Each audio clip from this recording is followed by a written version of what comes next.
You watch someone you care about walk directly into a harmful situation.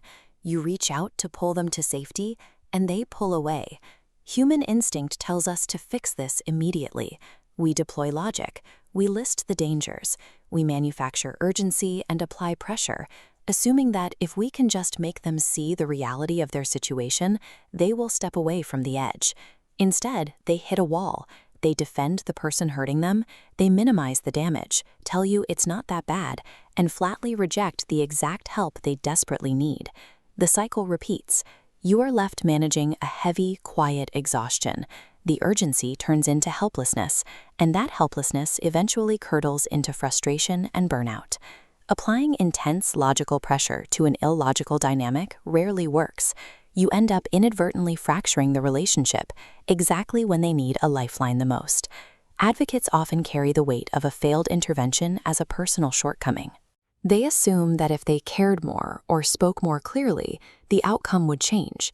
In reality, readiness to leave is an internal state that cannot be manufactured through external pressure.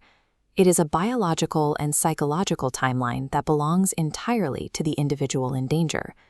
Effective support requires stripping away our default impulses. You have to retire the roles of fixer, rescuer, and enforcer, and adopt an entirely different framework for how you operate. If you want to keep them safe and keep the relationship intact, you have to stop trying to drag them out of the house. You have to learn how to hold the door open. This compares how two different nervous systems process the exact same threat. The logical brain evaluates the risk and instantly registers it as danger. The trauma brain routes that identical stimulus through a chaotic loop, labeling it as familiar. To traumatized systems, familiar equals safe.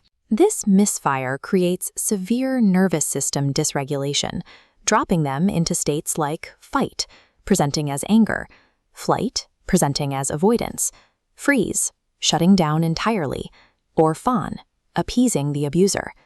Once they enter these dysregulated states, the prefrontal cortex, the part of the brain responsible for logical reasoning, shuts down. Processing rational advice or weighing pros and cons becomes physically impossible. Arguing facts with a brain hijacked by trauma is a dead end. To influence their choices, you must bypass their intellect entirely and speak directly to their nervous system. Navigating this requires the open door strategy. Here, your identity shifts to that of a stabilizer. The first rule of this system is that you must regulate the emotion in the room before you deliver any factual content. You suppress the urge to fix the problem, offering reassurance that you don't have to figure everything out right now. Next, you use the permission gate. Before giving any advice, you ask for consent. Would it be okay if I shared something? This tiny pause restores their sense of autonomy.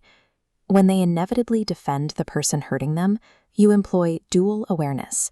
You help them hold two conflicting truths at the same time, confirming it makes sense they see good in the person, while gently asking how their actions still cause harm. To prevent triggering a freeze response, you apply the 10% better tactic. Massive life overhauls are terrifying. You ask what would make their current situation just slightly better, focusing strictly on micro improvements. A critical part of this process involves a purposeful exit from the conversation without pushing for any kind of resolution. You give them a clear verbal exit ramp. You don't have to decide anything today. I'm here whenever you need.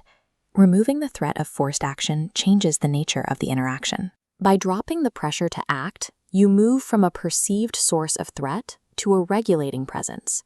Real change rarely happens during these conversations. The timeline is hidden. The realization that prompts them to leave will likely occur weeks or months later, often after enduring multiple repeated cycles of harm.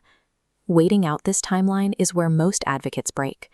If your direct conversational help repeatedly fails, you have to shift your tactics to survive. You pivot to indirect impact. You equip the professionals around them. You maintain quiet documentation systems. You build exit pathways they can access entirely in private when they are finally ready.